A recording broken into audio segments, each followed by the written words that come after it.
Hello students, आज के इस क्लास में हम पढ़ेंगे किरचॉफ का नियम, जो कि इस चैप्टर का किरचॉफ के नियम तथा वैद्युत परिपथ इस चैप्टर का मोस्ट इम्पॉर्टेंट टॉपिक रहा। ये किरचॉफ का नियम। तो सबसे पहले हम समझेंगे किरचॉफ का नियम क्या होता है, यह किस लिए आया, फिर समझेंगे कि किरचॉफ के नियम में कितने नियम हैं।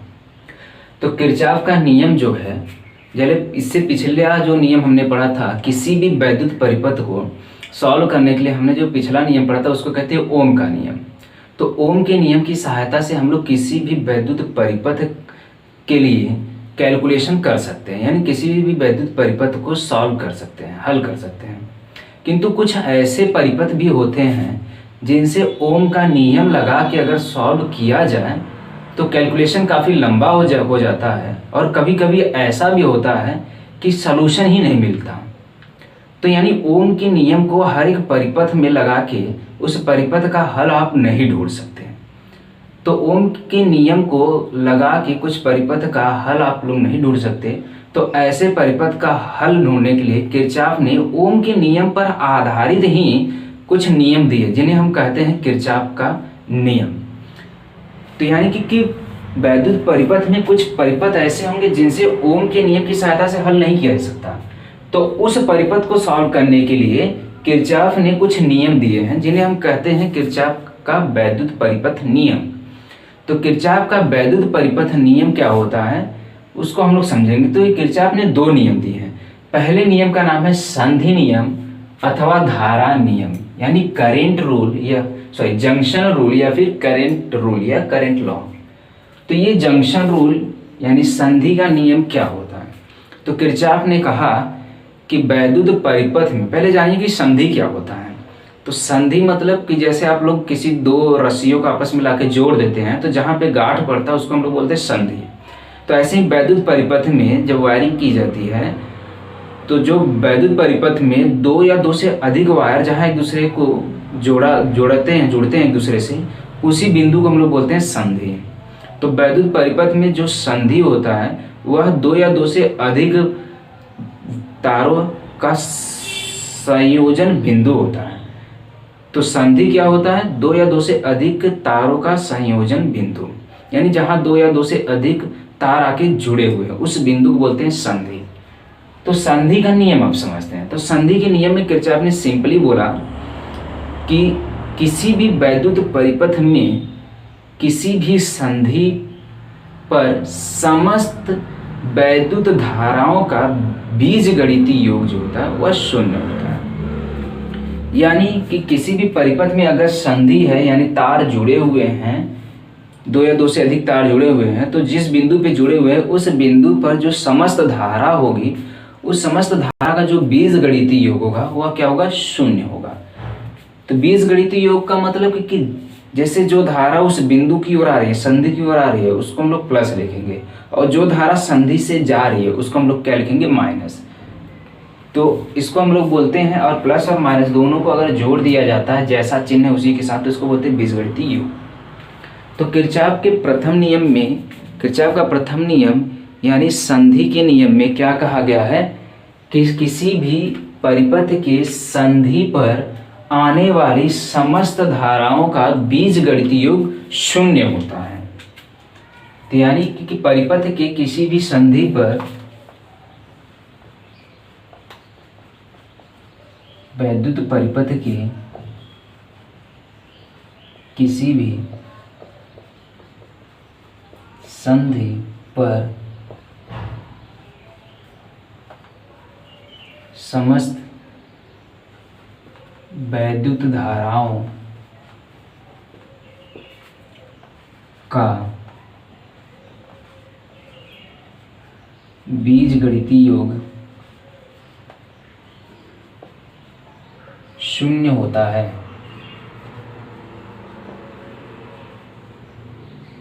अर्थात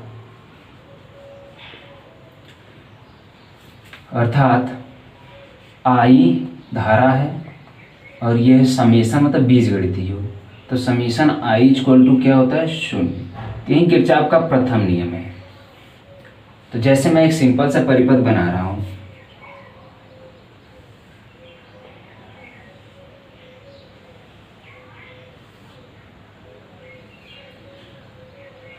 तो जैसे इस संधि, ये जो बिंदु है ये संधि है, बिंदु P, और इसमें 3 प्रकार से धाराएं आ रही हैं। इधर से I1 धारा प्रवाहित हो रहा है, इधर से I2 और इधर से I3। इस संधि पे आ गई धारा, और ये जो है ये यहाँ से धारा जा रही है। ये है I4, ये है I5 और ये है I6।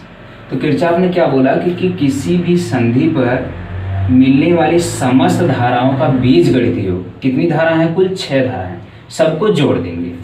तो जैसे पहली धारा है I1, फिर प्लस, दूसरी धारा है I2, फिर प्लस, तीसरी धारा है I3, फिर प्लस, चौथी धारा है I4। लेकिन ध्यान देंगे ये धारा संधि से जा रही है, तो जब जा रही है तो उसको क्या लिखेंगे, -I4, फिर प्लस I5 भी जा रहा है तो इसको भी -I5, फिर प्लस 6 भी जा रहा है तो I6 माइनस के साथ, और ये सब मिला के कितना होगा, 0 होगा। तो इसी बोलते हैं धाराओं का बीजगणितीय योग।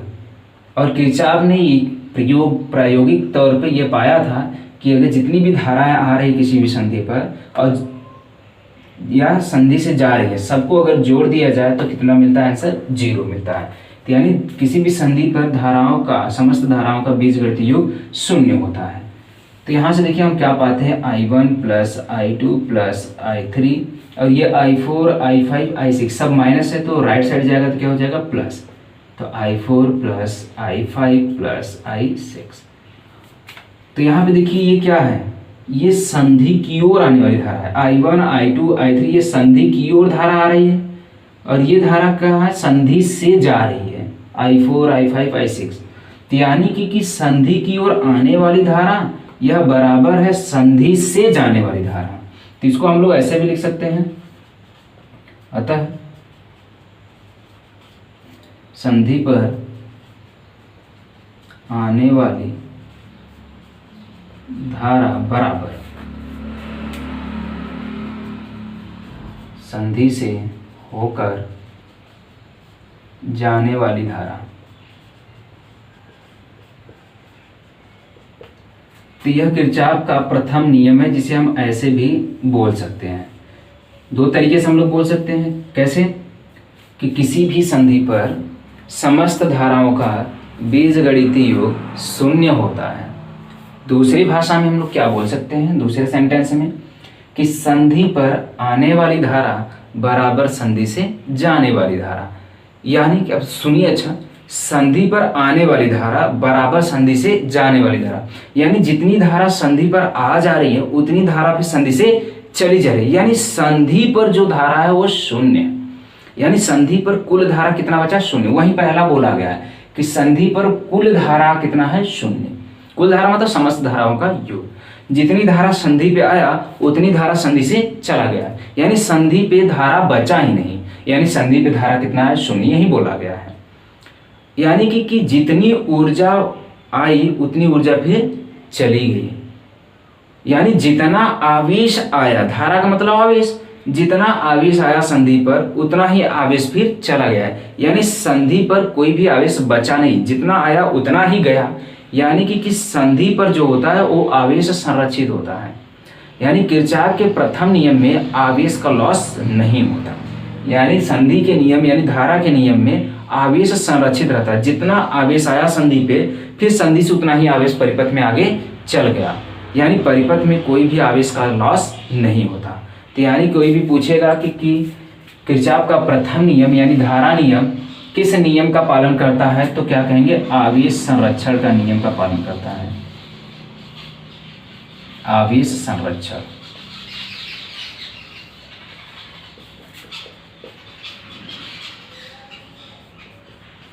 ठीक, तो कोई भी पूछेगा किरचॉफ का प्रथम नियम किस संरक्षण पर आधारित है, तो कहेंगे आवेश संरक्षण पर आधारित है। तो यह रहा किरचॉफ का प्रथम नियम। दूसरा नियम क्या है वो पढ़ते हैं। तो जो किरचॉफ का दूसरा नियम है उसको बोलते हैं लूप नियम।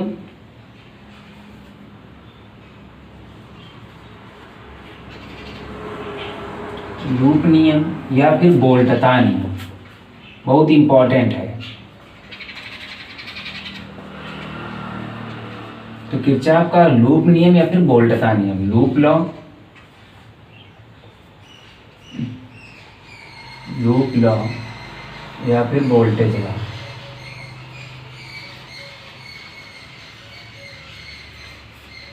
समझेंगे लूप क्या होता है। तो लूप एक बंद परिपथ होता है जिसमें वैद्युत सेल और प्रतिरोध लगे होते हैं, तो उसको हम कहते हैं लूप।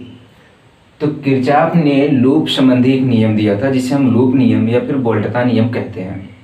इस नियम में कहा गया कि किसी भी लूप में बहने वाली धारा तथा धारा के संगत प्रतिरोध का गुणनफल का बीजगणितीय योग उस लूप में समस्त वैद्युत वाहक बल के बीजगणितीय योग के बराबर होता है।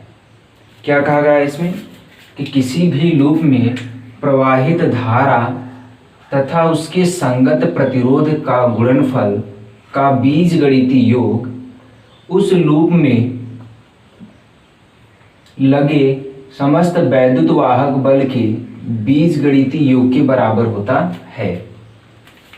यानी लूप में प्रवाहित धारा और धारा के संगत जो प्रतिरोध होगा उनका गुणनफल का जो बीजगणितीय योग होगा उसी लूप में मिलने वाले वैद्युत वाहक बल की बीजगणितीय योग के बराबर होगा। तो इसी को बोलते हैं किरचॉफ का वोल्टता नियम। किरचॉफ का वोल्टता नियम। तो अब यहाँ पे हम एक साधारण सा फिगर बना के समझाते हैं।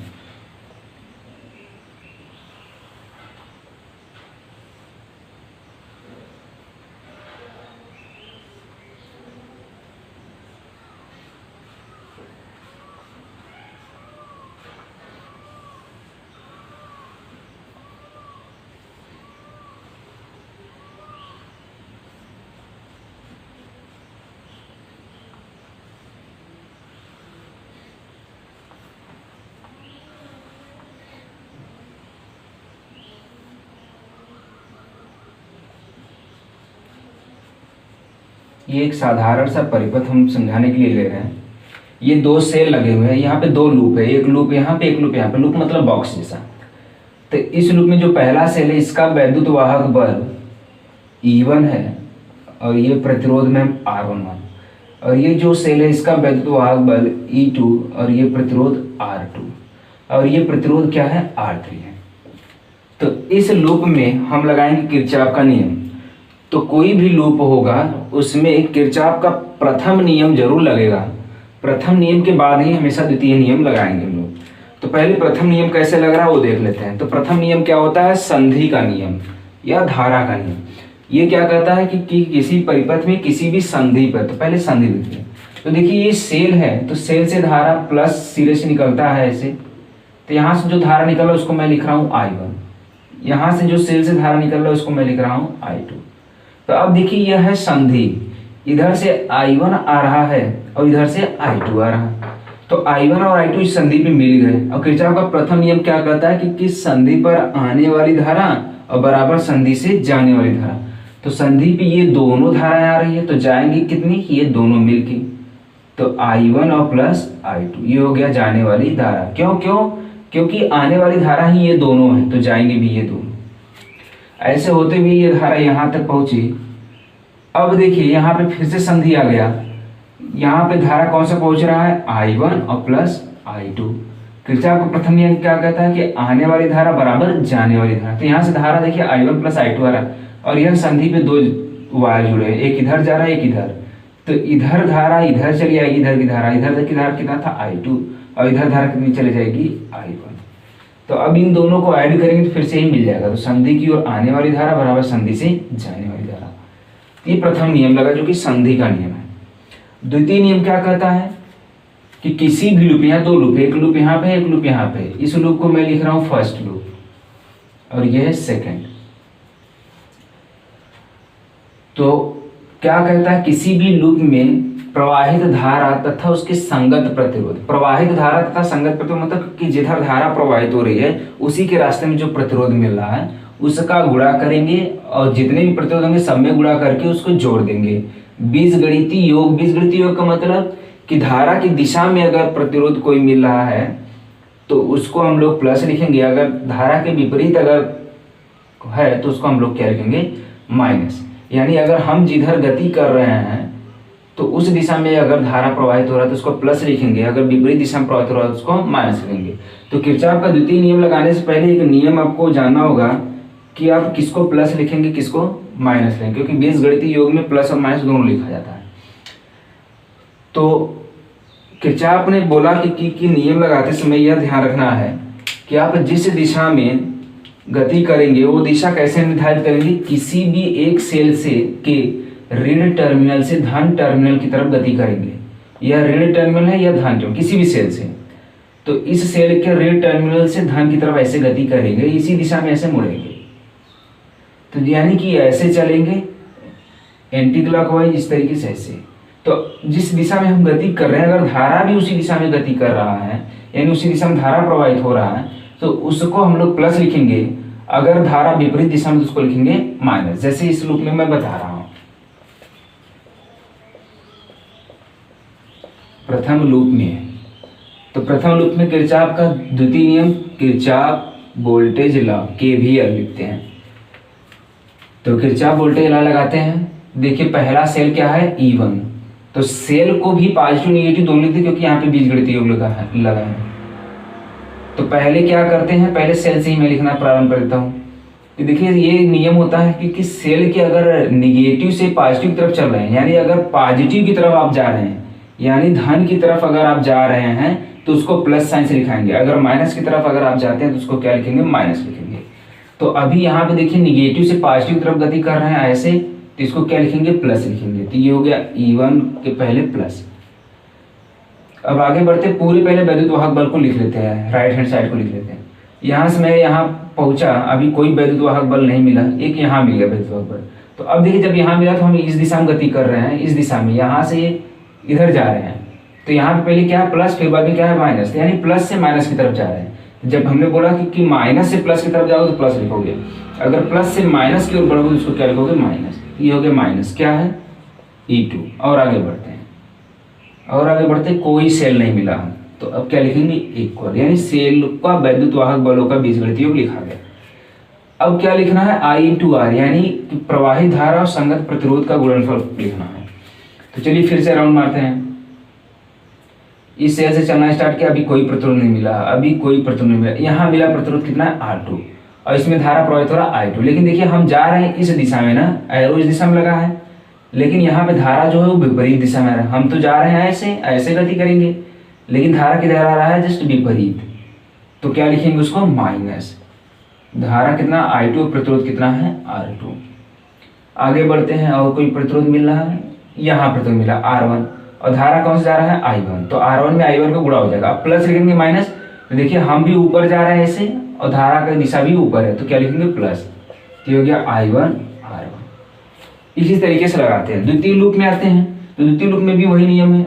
किसी भी लूप में आप हमेशा सेल के निगेटिव से पॉजिटिव टर्मिनल की तरफ गति करेंगे ऐसे, और उस समय धारा की दिशा में अगर गति हो रहा है तो प्लस, और नहीं तो फिर माइनस।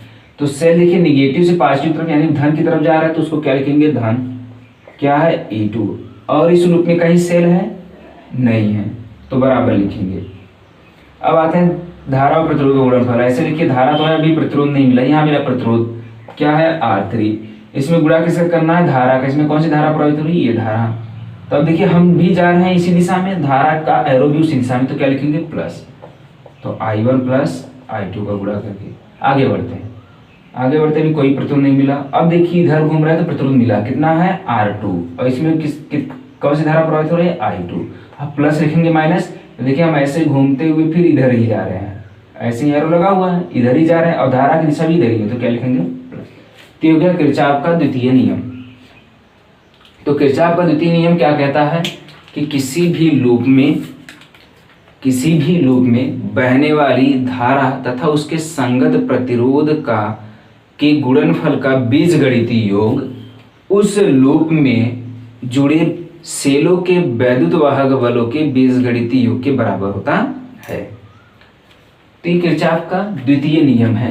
किसी भी लूप में धारा तथा उसके संगत प्रतिरोध के गुणनफल का बीजगणितीय योग उस लूप में जुड़े सेलों के वैद्युत वाहक बल के बीजगणितीय योग के बराबर होता है। और नियम कैसे लगाते हैं, तो उस नियम को लगाने से पहले आप लूप के सेल के किसी भी सेल के ऋण टर्मिनल से धन टर्मिनल की ओर गति करेंगे पूरे लूप में, किसी भी एक सेल के। जैसे हमने E1 सेल के ऋण टर्मिनल से धन की तरफ गति किया ऐसे, तो अगर निगेटिव से पॉजिटिव की तरफ गति कर रहे हैं तो उस दशा में जो सेल मिलेगा निगेटिव से पॉजिटिव की तरफ उसको प्लस लिखेंगे, अगर पॉजिटिव से निगेटिव की तरफ मिला तो उसको क्या लिखेंगे, माइनस। जैसे यहाँ पे निगेटिव से पॉजिटिव इधर गति कर रहे थे तो इसको हमने लिख दिया प्लस E1। इसके जस्ट बाद जब ऐसे गति करते हुए आए यहाँ पे, तब देखिए प्लस से माइनस की तरफ जा रहे हैं तो उसको क्या लिख दिया हमने, माइनस, क्योंकि माइनस की तरफ जा रहे हैं। ठीक, तो उस दौरान अगर धारा की दिशा में अगर आप गति कर रहे हैं तो उसको प्लस लिखेंगे उस धारा को, अगर धारा आपकी गति की दिशा के विपरीत है तो उसको क्या लिखेंगे, माइनस लिखेंगे। तो जैसे यहाँ से अगर धारा वाला रूल लगाया जाए तो हम ऐसे गति कर रहे हैं, देखिए ये प्रतिरोध है R2, इसमें धारा प्रवाहित हो रहा है जैसे विपरीत, हम जा रहे हैं इधर और धारा प्रवाहित हो रहा है विपरीत, तो इसको क्या लिखेंगे, माइनस। फिर ऐसे ही गति करते हुए यहाँ जब पहुंचे तो इसमें देखिए धारा ऊपर ऐसे प्रवाहित हो रहा है और हम भी गति इधर ही कर रहे हैं, तो इसको क्या लिखेंगे, पूरे को प्लस। तो किरचॉफ का नियम लगाने से पहले आप साइन देखेंगे, किसी भी सेल के निगेटिव से पॉजिटिव की तरफ अगर आप घूम रहे हैं तो उस सेल के वैद्युत वाहक बल को धन दिखाएंगे, बाकी को यानी कि अगर आप प्लस से माइनस की तरफ गति कर रहे हैं तो उसको क्या दिखाएंगे, माइनस दिखाएंगे। तो ये किरचॉफ का द्वितीय नियम है। और किरचॉफ का जो द्वितीय नियम है इसमें ऊर्जा जो होती है संरक्षित रहती है, इसमें ऊर्जा संरक्षित रहती है। तो कोई भी पूछेगा किरचॉफ का द्वितीय नियम किस संरक्षण पर आधारित है तो क्या कहेंगे, ऊर्जा संरक्षण पर आधारित है।